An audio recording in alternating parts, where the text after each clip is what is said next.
नमस्कार बच्चों। आज हम सल्तनत काल में व्यापार, वाणिज्य, आर्थिक स्थिति आदि के बारे में अध्ययन करेंगे। भारत में तुर्क अफगान शासन है वो लंबे समय तक रहा, लगभग 3 शताब्दी तक। 1506 से ईस्वी से 1206 ईस्वी से लेके 1526 ईस्वी तक लगभग 320 साल के लंबे समय के लिए भारत में तुर्की अफगान शासन कायम रहा। इस दौरान देश में आर्थिक स्थिति कैसी रही, व्यापार वाणिज्य कैसा रहा, इस बारे में आज हम गहराई से अध्ययन करेंगे।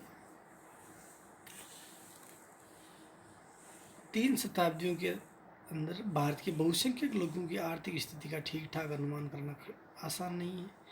फिर भी समकालीन ऐतिहासिक ग्रंथों, अमीर खुसरो की पुस्तकों, जन विश्वासों, कहानियों, कविता, ग्राम गीतों, हिंदू एवं मुस्लिम रहस्यवादियों की रचनाओं, व्यवहारिक कला के ग्रंथों, कानून एवं नीति शास्त्र की किताबों, विदेशी यात्रियों के विवरण और कुछ सरकारी व्यक्तिगत पत्र व्यवहार के आकस्मिक उल्लेखों का संग्रह कर इस बात का पता लगाने के प्रयत्न किए गए हैं सल्तनत काल में व्यापार, वाणिज्य, आर्थिक स्थिति भारत की कैसी थी।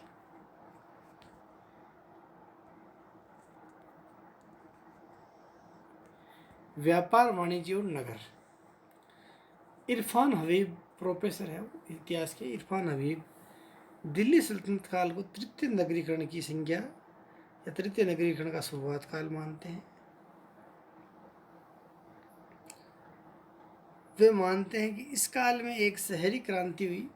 वस्तुतः मुसलमानों की जनसंख्या कम थी और वे मुख्यतः एकता के मुख्यालय और राजधानी में बसने लगे। एकता एक भू प्रशासनिक राजनीतिक इकाई होती थी जो वस्तुतः इल्तुतमिश के काल में प्रकाशित में आई। इल्तुतमिश ने अपने शासन को विभिन्न इक्ताओं में विभाजित किया। इक्ता का मुख्य इक्तादार होता था। तो मुस्लिम लोग हैं मुख्यतः नगरों में, विशेषकर इक्ता के मुख्यालय और राजधानी में बसने लगे। सुल्तान के महल के आसपास ही सैनिक शिविर भी स्थापित किए जाने लगे। दूसरे सल्तनतकालीन भू राजस्व नीति ने प्रेरित व्यापार को जन्म दिया। इस काल में विलासिता के क्षेत्र में रेशम के कपड़ों का उत्पादन हुआ। ईरान से कालीन बनाने की कला आई। कागज और जल्दसाजी की पद्धति का भी विकास हुआ। व्यापार पैमाने पर निर्माण कार्य हुआ जिससे कुछ लोगों को रोजगार भी प्राप्त हुआ। जियाउद्दीन बरनी के अनुसार अलाउद्दीन के अधीन 70,000 कारीगर काम करते थे। इसके परिणाम स्वरूप कुछ नगरों का विकास हुआ। इब्न बतूता है वो मोरक्को के एक अफ्रीकी यात्री थे और मोहम्मद बिन तुगलक के काल में भारत में आए। 1332 से लेके 1340-41 ईस्वी तक भारत में रहे। इब्न बतूता दिल्ली को पूर्वी इस्लामी दुनिया का सबसे बड़ा शहर मानता है। पूर्व में कड़ा और लखनऊ थी, उत्तर पश्चिम में लाहौर और मुल्तान, पश्चिम में अनिहलवाड़ा और कैम्बे प्रमुख नगरों के रूप में विकसित हो चुके थे उस समय तक। बंगाल और गुजरात के नगर अच्छे किस्म के वस्त्रों के लिए प्रसिद्ध थे क्योंकि बंगाल और गुजरात है दोनों ही संपन्न सूबे थे। दोनों में ही कृषि की पैदावार अच्छी होती थी, साथ ही दोनों में उन्नत बंदरगाह भी थे।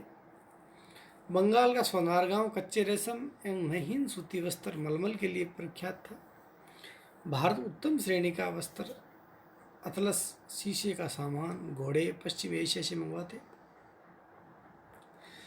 चीन से कच्चे रेशम एवं चीनी मिट्टी के बर्तन भारत में मंगवाए जाते हैं, आयात किया जाता था। सल्तनत कालीन ग्रंथों में कारवानी या नायक, मुल्तानी व्यापारियों की चर्चा मिलती है। कारवानी अनाज के व्यापारी थे और मुल्तानी व्यापारी दुरुस्त व्यापार से जुड़े हुए थे। व्यापार में दलालों की भी महत्वपूर्ण भूमिका थी। बर्नी ने दलालों को बाजार का स्वामी, हाकिमान बाजार कहा है, अर्थात दलाल ही ग्राहक और व्यापारी के मध्य बिचौलिए का काम करते थे। फिरोज तुगलक ने दलालों पर लगाया जाने वाला कर दलालात ए बजराहा समाप्त कर दिया। सराफ नामक व्यापारी मुद्रा विनिमय में हुंडी से जुड़े हुए थे। सराफ एक जाति होती है और ये लोग हैं वो मुद्रा विनिमय अर्थात मुद्राओं का क्रय विक्रय करना, विनिमय करना और हुंडी के व्यापार से जुड़े हुए थे। मुद्रा व्यवस्था सल्तनत काल से पूर्व शुद्ध चांदी की कमी थी। गौरी शासकों ने चांदी युक्त तांबे के सिक्के जारी किए। सिक्के पर देवी लक्ष्मी, बैल एवं घुड़सवार की आकृति बनाई जाती थी। शासकों का नाम नागरी लिपि में लिखा जाता था। इन सिक्कों को देहली वाला कहा जाता था, अर्थात दिल्ली के पास में निर्मित सिक्के। इल्तुतमिश ने पहली बार सिक्के का मानकीकरण किया।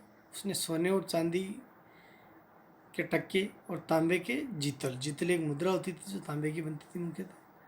उस समय सोने और चांदी का अनुपात 1:10 था, अर्थात एक सोने के सिक्के के बदले चांदी के 10 सिक्के आ जाया करते थे। सल्तनत के टकसालों द्वारा सामान्य तौर पर 3 धातुओं के सिक्के निर्मित किए जाते, सोने, चांदी और बिलन। बिलन होता था चांदी और तांबे की मिश्रित धातु या मिश्रण से जो सिक्के बनाए जाते उन्हें बिलन कहा जाता था। बर्नी ने 2 अन्य सिक्के दांग एवं दिरहम की भी चर्चा की है। एक चांदी का टक्का है, वो 48 जीतल, 192 दांग और 490 दिरहम या दिरहम का होता था। देवगिरी की विजय से पूर्व बंगाल द्वारा सोना और चांदी प्रेषित की जाती थी। 13वीं शताब्दी के दौरान सिक्के की ढलाई का यही स्रोत था। अलाउद्दीन खिलजी के समय चांदी की मुद्राएं प्रमुख होती थी। गयासुद्दीन तुगलक के काल में सोने एवं बिलन की तुलना में चांदी के सिक्के कम मिलते हैं, अर्थात गयासुद्दीन तुगलक के काल में सोने एवं बिलन के सिक्के अधिकतर प्रयोग में लिए जाते थे। फिरोज तुगलक के अधीन चांदी के सिक्के लुप्त हो गए। 15वीं शताब्दी में बिलन सिक्के प्रभावी रहे क्योंकि लोधी शासकों के दौरान अन्य कोई सिक्के जारी नहीं किए गए। इस प्रकार से ये विभिन्न प्रकार के सिक्के, व्यापार, वाणिज्य, ये मुख्यतः सल्तनत काल में परिचित था। बाकी का हम अगले प्रकरण में अध्ययन करेंगे। किन किन देशों के साथ भारत का व्यापार होता था, आयात निर्यात, हालांकि इसमें भी हमने चर्चा की है। ईरान के साथ, मध्य एशिया के साथ, चीन के साथ रेशम का व्यापार आदि। थैंक्स बच्चों, ध्यानपूर्वक सुनने के लिए।